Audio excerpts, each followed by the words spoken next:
Alright, we're picking up where we left off in the last episode, where we have the Reusable Ike mission in orbit. That's what it's called, yes. And, oh, that was background noise.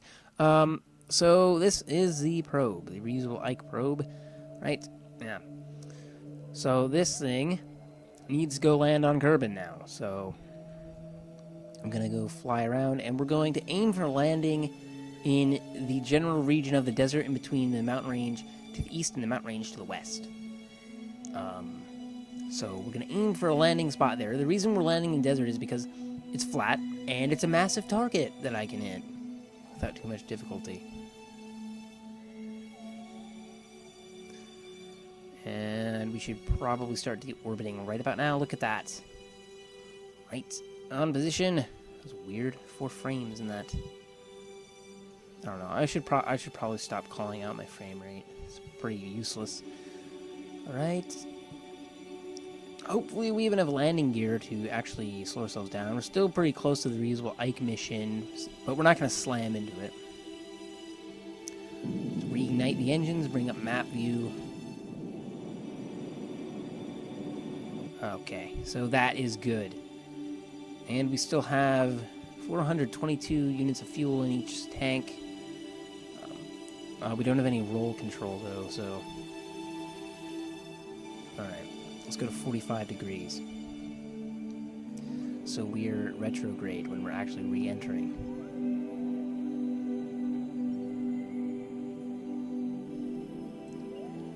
See, these burner thrusters are very useful for stuff like this. And my vehicle's kind of freaking out, though. Oh, because I'm pointing at retrograde. I am stupid sometimes. Not 100% used to the new control panel yet. Although I'm fairly used to it. Okay. It's like almost like a stock mech jet that doesn't actually do the maneuver for you. It's pretty cool. I've never used mech jet, actually. So I'm probably not the best person to get information about MechJeb from. Okay, so... yeah, we can just shut off RCS. We don't need it anymore. Though now we're drifting quite wildly from our retrograde node. But we should be okay, because the atmosphere will pull us back on course. And I might have screwed this up a little bit. We might land in the grasslands. Yeah, it looks like we're gonna miss our target. I mean, I targeted a area of land like bigger than the entire Africa continent is what I call it. The one where the launch pad's on. There's no official name, so I don't know what to call it. Oh yeah, the awesome effects of re-entry now, and yeah, we've. Oh god, let's not land in the mountains. Please don't land in the mountains. That'll kind of screw up our reusability. Luckily, we do have landing engines. We still have fuel in the mainsails. Luckily, we don't have deadly re-entry either, because that would kind of screw this entire mission up, wouldn't it? Okay.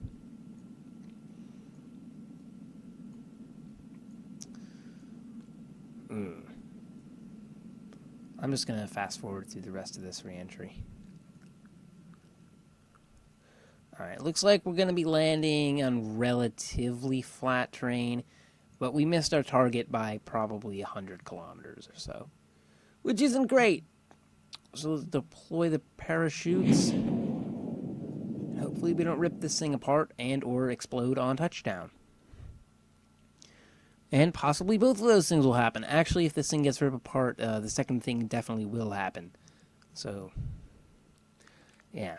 The reusable mission, not the mostly reusable mission, so... that's kind of the entire point, for every part to be reusable. Okay. Waiting for the chutes to deploy to... well, I can put the landing gear down. Doesn't really matter, I guess. Okay, here comes the moment of truth. All right. 14 meters per second, roughly.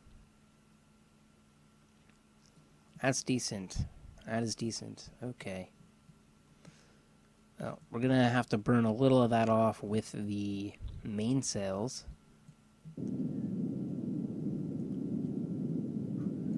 Alright. Wait until we're closer to the ground to put them at more thrust.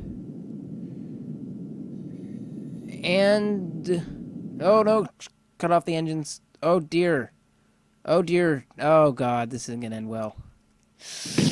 Yeah! Lost that. Ah. Well, somehow I'm still moving faster than the surface, even though we're perfectly still. Oh. Okay, well. That's also a problem because our RTGs, I think, exploded. Yeah, that's not good for the environment at all. Alright, well, we can recover these two for what they're worth, I guess. So this is getting off to a bad start, isn't it? Okay, Space Center.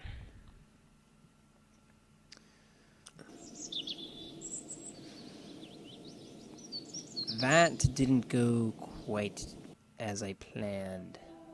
Yes, I got it. Grants. Okay. Reusable Ike mission. Debris. Cover both of you. Well, that kind of sucks. Okay. Let's fly this thing. Oh, wait. We have to wait for a dune encounter because I flew this thing at day 1. Oh, well, that's another thing that we're going to have to wait for.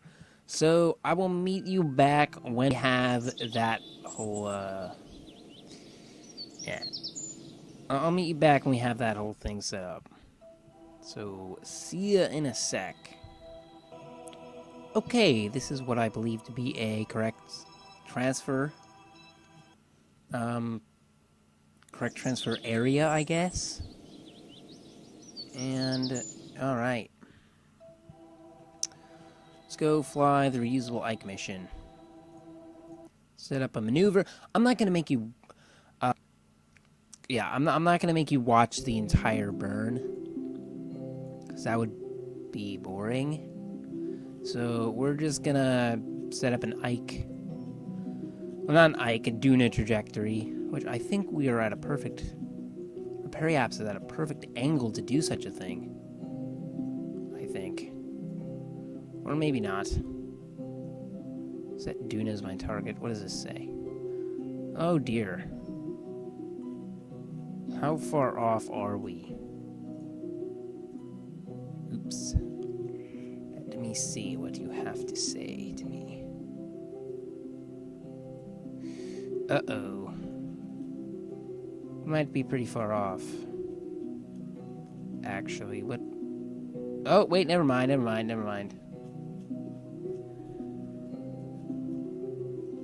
Yeah. I mean... it's not too bad, I guess. Let's move it a little this way. And then I think... we should be decent. Alright. Not too bad. 11,148 meters per second. So activate the engine. Let's give ourselves a reading. 11 minutes. Okay. That's not too bad, actually. And we're gonna go way past that. Because the automatic control system's a little weird. So I like to take manual control once it gets me decently close to the node. So it's gonna be an 11-minute burn at 4 times speed. That will take approximately 3 minutes, and we're probably gonna have to take 2 passes on it, I think. Because 5 minutes is coming up. Oh, maybe not. We'll see. So I should begin burning approximately like right now. Still pointed pretty much towards the ground. So we'll see how efficient this burn actually is. Alright. I'm going to start burning now. This isn't going to be as efficient as using the complete effect of the Oberth effect. But it should be decently efficient, and we'll just keep these guys pointed at the maneuver node till the end when the automatic maneuvering system freaks out because the maneuver node jumps all around the screen. So, yeah, I mean, there's nothing else to this. Just sit and wait for 3 minutes. And I'm not going to make you wait through the entire 3 minutes. So I'll meet you when we're pretty close to finished with the burn. And hopefully nothing unexpected happens. And if something unexpected does happen, then I will put that in here as well. But hopefully nothing unexpected happens. Hopefully. It could explode. I don't know. And by the way, if this mission fails at any point, it will still be uploaded, so... Because this might be a mini-series, but it's a mini-series in a world that will feature other mini-series, so... Yeah. I'll be back when this burn is done. So yeah, see you then. Okay, so some bad news. I kind of screwed up the burn a little bit. But we're gonna get pretty close anyways, I assume. I guess? I hope?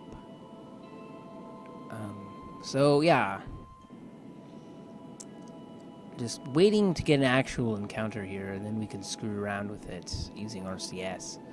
And my SAS isn't on. There we go, we got an encounter, just wait for that to start not changing the periapsis. Okay, there we go. So it stopped changing. So we have our Dune encounter. It's pretty high energy compared to what a normal encounter should be. I believe the apoapsis would be somewhere up here. So we're going in pretty fast. So aerobraking is going to be difficult, I think. So hopefully we have enough fuel. I wasn't exactly planning for this kind of thing, so we're probably going to have to quick save when we get into Duna's SOI, but before we aerobrake, just in case something in the aerobraking goes wrong. And look at Kerbin now. Yeah. It looks really nice from up here. It's like a beauty shot. And, okay, well, apparently my UI button did nothing, so that's strange. How do I recenter the camera? Just hit V, I assume. Yeah, there we go. So, anyways, I guess it's off to Duna now. I'm going to wait until we get out of the SOI of Kerbin to start screwing around with our trajectory. There we go. So... yeah, our apoapsis is way up there. Almost, it's halfway to Dres. Dres? I don't know. So let's go anti-normal, and we're going to start burning there. See if that will help with our trajectory. May or may not. I don't know. But I'm going to use RCS, so I can burn in the opposite direction if it pushes it the other way. So let's see what we get. Oh, that is helping our orbit. There we go. All right. Let's put it into 4 times time speed. Since we have plenty of RCS, it doesn't particularly matter that we're burning this one. I mean, look at that. Ooh, this is pretty good right here. Oh, Ike encounter.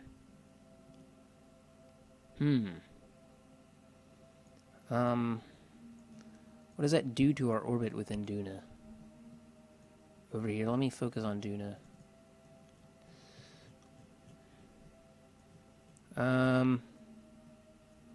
Well, that doesn't really help us in any way. But I mean, we could get an orbit around Ike right away, but I'd prefer not to. So I'm gonna transfer our point of view back to our craft. Oh no, I want it to be the. No, I don't. Here we go. Alright, so let's continue screwing around with this. So let's go anti-radial or radial. Oh god. That sent it spiraling off course. Oh, that's screwing with our Duna orbit. Oop, there. Alright, that is approximately the trajectory we're going to take. So let's time warp, and I will see you when we're about to cross the SOI line. Alright, we're back. We are 57 minutes from our Duna encounter, and I'm going to give you a quick tip here. Whenever you're going into an SOI, go into it in 1 times or 5 times time warp, because if you go into it at higher time warps, your trajectory can get all messed up, and you don't want that. So let's get closer, and then when we get pretty dang close, and we screwed it up. Yeah, see? Look. That took our trajectory 80 kilometers off course. Anyways, we're going in really fast. I'm not sure how much of an aero brake we're going to need, but the first thing we need to do is we need to get our trajectory closer to the equator, because Ike, I believe, is in a perfect equatorial orbit of Duna. And since we're going to be landing on Ike, we could actually land on Duna with this lander, I believe. It has enough delta V. It's 2,000 meters per second. So with its parachutes, it could land on Duna successfully. So it's good to know. Maybe we'll do that, because we have plenty of delta V. And oh, that's pushing it the wrong direction. So we need to go normal rather than anti-normal, which is fine by me. We got plenty of delta V in this thing. That wasted couple meters per second isn't going to do much. Oop. And that's approximately equatorial, I think. Push it up just a little bit more. Okay, so we're in approximately an equatorial trajectory. And what you need to do now is you need to go radial. Wait. Yeah, you need to go radial, I think. Yeah, you need to go radial. And then you need to burn. I'm going to use RCS to do this because the RCS will actually change our trajectory considerably at this point. But you want to, oh, no, you don't. You want to burn anti-radial, sorry. I'm going to use our retro-firing RCS to do that. But you want to aim anti-radial to get your periapsis closer to your target. Or the planet you're targeting, I guess. So we're going to aim for periapsis of around 15. So yeah, that's the plan. And of course we're going to auto-save as well, just in case we have any unexpected things like smashing into mountains. Although I don't think we have to worry about mountains at 15 kilometers. We shouldn't anyways. So bring up the quick save. Quick save. There we go. We're going to call this Duna. Oh, God, I have caps lock on. Duna 1. Okay. So, let's go. Once we're done air braking, that'll be the end of the episode, I guess. I don't think there's much else we can do here. I'm dubious if this is even going to be enough to aero brake. I don't think it will be. I think we came in a little too hot. Okay. Let's retract our solar panels so they don't get blown off when we re-enter. And we're also going to shut off RCS and SAS when we re-enter, just because the automatic control system will burn RCS fuel in the atmosphere trying to correct itself. And we're not going to worry about that. Okay. Let's hope we don't smash into a mountain. And let's hope we also aero brake successfully, because if we don't, we might be in trouble. Oh, this is not low enough, I don't think. Yeah, we could go down probably to 10. And this was nowhere near enough for this. That was nowhere close. Orbital velocity here is just like 1,800 meters per second. We're off by like 1,100. That would be a lot of delta V. So, all right, we're going to load up the quick save, and we're going to go deeper into we're going to go deeper in the atmosphere, essentially. Although, why am I now aimed at our prograde vector when I was aimed at the radial vector when I left? That's odd. Or am I losing my mind? I must be losing it, but I do not remember facing that direction. That's very odd. I'm either losing it or the game is losing it. I'm gonna have to check back on the footage for that. I wouldn't be surprised if I actually was, but like, I don't know why I would be. No, I wasn't, because I was still aimed at the radial node when I came in for my aero braking. What the heck? That's strange. Okay, 10. And we'll save this as Pt.2. Can I highlight this? Thank you.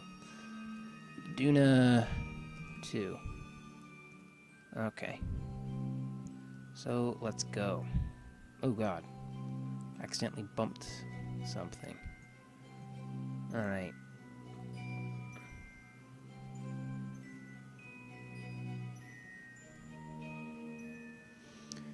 Alright. Let's pull in our solar panels now. And we should be good. Wow. We're still pretty high above Kerbin here. I mean, Duna. So hopefully, this will reduce our velocity much more. Although we're probably still going to have to use the engine just because of the fact that we're on a high energy transfer. And I'm worried that we're going to hit the ground. Actually. Although, we look pretty good. I'm going to use our surface meter to tell us how close we are to the surface. Okay, we're 5,000. We could go down to approximately 8,000 or 7,000, I think. It'd still be okay. But it looks like this is going to cut it.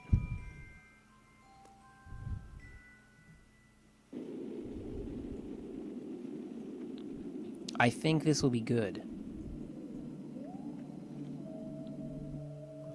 If not too much. But yeah, that actually looked like it went pretty decently, to be honest with you. So, pretty happy with that. No, it doesn't look like we're gonna make it quite. Let's bring up point retro.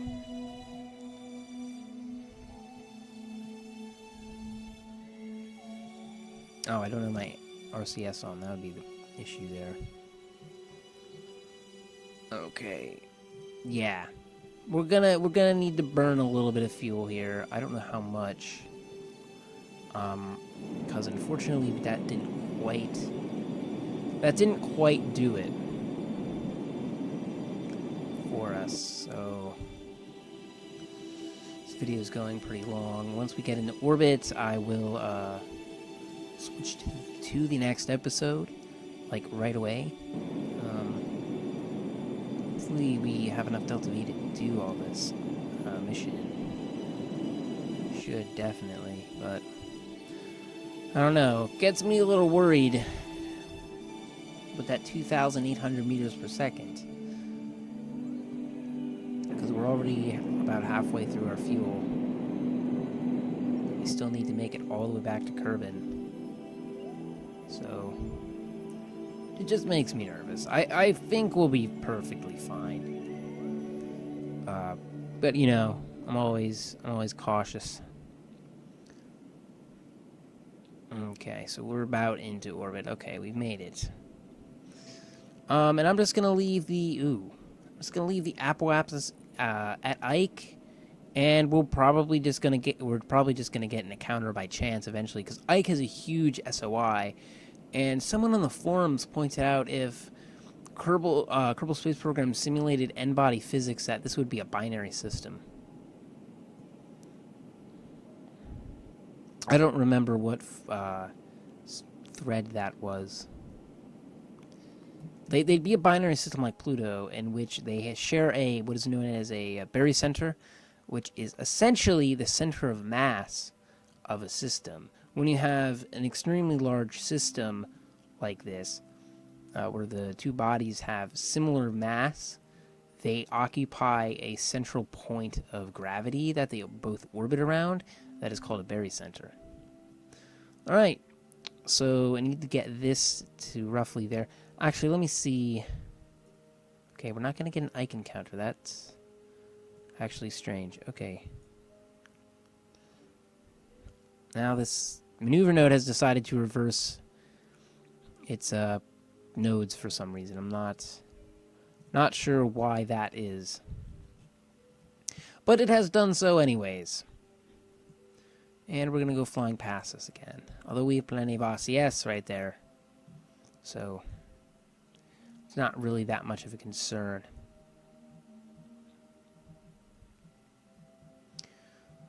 Alright. Let's time accelerate. We can get into orbit here.